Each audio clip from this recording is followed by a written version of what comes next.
नमस्कार, एक बार फिर से स्वागत है आप सभी का मेरा ओपिनियन यूट्यूब चैनल में। और आज हम लोग अध्ययन करेंगे क्लास 9 साइंस बायोलॉजी का चैप्टर 1 जीवन की मौलिक इकाई, जिसमें सबसे पहले हम सभी को पढ़ना है कि सेल क्या है, कोशिका क्या है।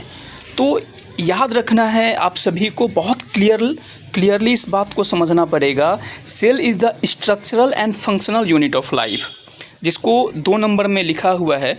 कोशिका जीवन की संरचनात्मक और कार्यात्मक इकाई है। मतलब सबसे छोटी इकाई अगर हम लाइफ की माने तो वो सेल है। सभी जीव सूक्ष्म इकाइयों से बने होते हैं जिन्हें कोशिका कहते हैं।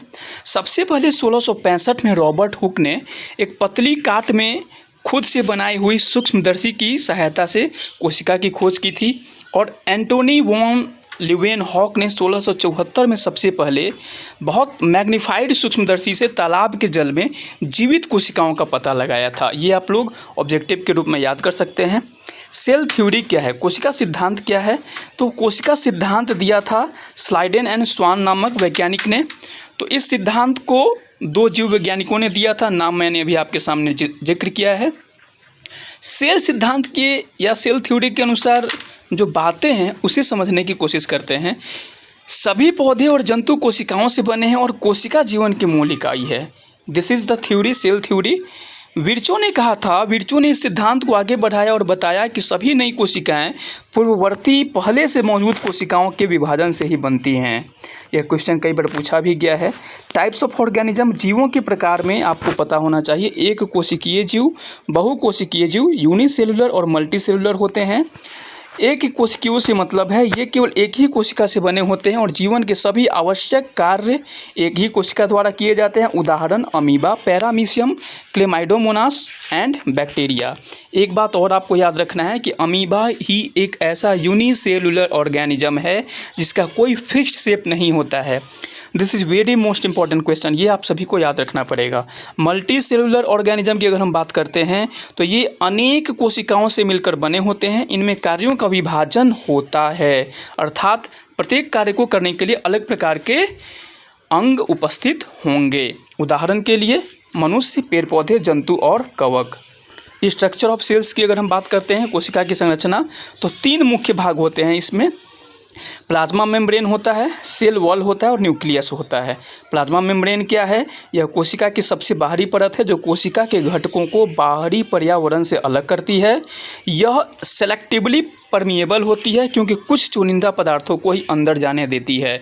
मतलब ये एक ऐसी झिल्ली होती है जो जिससे होकर के प्रत्येक चीज़ें अंदर नहीं जा सकती हैं, कुछ सेलेक्टिव चीज़ें ही अंदर जा सकती हैं।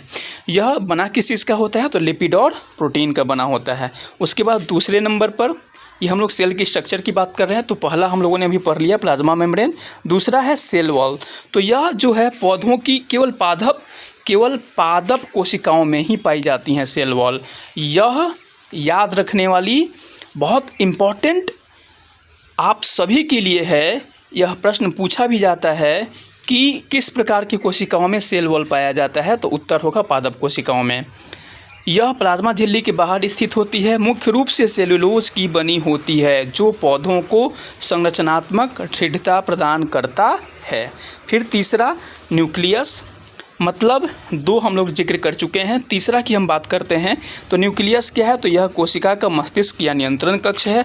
पूछा भी जाता है कि कोशिका का मस्तिष्क किसे कहा जाता है? उत्तर होगा केंद्रक को। केंद्रक में ही क्रोमोसोम होते हैं जो केवल कोशिका विभाजन के समय स्पष्ट दिखाई देते हैं। क्रोमोसोम डीएनए और प्रोटीन के बने होते हैं। डीएनए में ही आनुवांशिक गुण होते हैं। डीएनए का full form deoxy nucleic acid होता है और डीएनए की वजह से ही जो माता पिता की अगली पीढ़ी में जो लक्षण जाते हैं वह ट्रांसफ़र होते हैं। फिर चौथा चीज़ है साइटोप्लाज्म।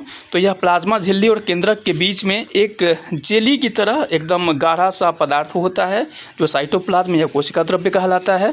इसमें कोशिका के अन्य सभी ऑर्गेनल्स पाए जाते हैं। फिर कौन कौन से ऑर्गेनल्स हैं? सेल ऑर्गेनल्स हैं, कोशिका अंगक हैं। तो आपको पता होना चाहिए ईआर, जिसको अंतःप्रद्रव्यी जालिका कहा जाता है। एंडोप्लाज्मिक रेटिकुलम इंग्लिश में बोला जाता है। 2 प्रकार का होता है, RER rough endoplasmic reticulum, SER smooth endoplasmic reticulum. किससे बना होता है? तो RER बना होता है प्रोटीन से और SER बना होता है लिपिड से। फिर होता है गोल्गी अपरेटस। ये क्या है? तो इसका मुख्य काम होता है कि अंतःप्रद्रव्यी जालिका में संश्लेषित पदार्थों का संचयन करना। फिर होता है लाइसोसोम। ये याद रखिएगा, यह क्वेश्चन पूछा जाता है कि कोशिका किस प्रकार के कोशिकांग को आत्महत्या का थैली कहा जाता है। उत्तर होगा लाइसोसोम। सुसाइडल बैग भी इसे कहा जाता है। इसमें क्यों कहा जाता है? क्योंकि इसमें शक्तिशाली पाचक एंजाइम होते हैं। जब कोशिका क्षतिग्रस्त हो जाती है तो लाइसोसोम फट जाते हैं और एंजाइम अपनी ही कोशिका को पचा लेते हैं।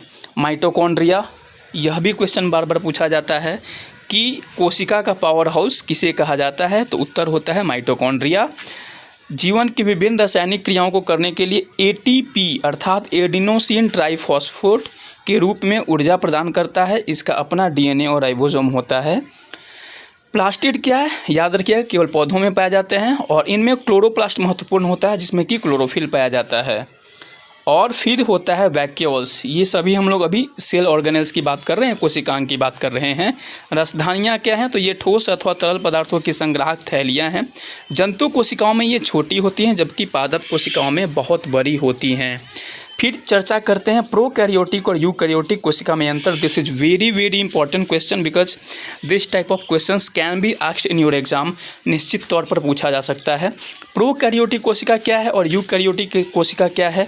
तो याद रखिएगा, प्रोकैरियोटिक और यूकैरियोटिक कोशिका में अंतर।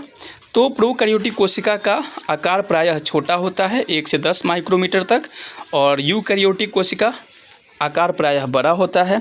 केंद्रक क्षेत्र स्पष्ट नहीं होता है और केंद्रक झिल्ली अनुपस्थित होती है। स्पष्ट केंद्रक होता है जो केंद्रक झिल्ली से घिरा रहता है। प्रोकैरियोटिक में झिल्ली युक्त कोशिका अंगक नहीं होते हैं जबकि यूकैरियोटिक में होते हैं। प्रोकैरियोटिक में केवल एक ही क्रोमोसोम होता है जबकि यूकैरियोटिक में क्रोमोसोम 1 से अधिक होते हैं। प्रोकैरियोटिक का उदाहरण है बैक्टीरिया जबकि यूकैरियोटिक का उदाहरण है जंतु, पौधे और कवक। मैं आशा करता हूँ आप सभी को ये सारे टॉपिक्स क्लियरली समझ में आए होंगे। अगर कोई डाउट है तो आप कमेंट सेक्शन में लिख सकते हैं। मैं प्रयास करूँगा कि अगली वीडियो में उसको इंक्लूड करके और क्लियर कर दूँ। Thank you. जय हिंद।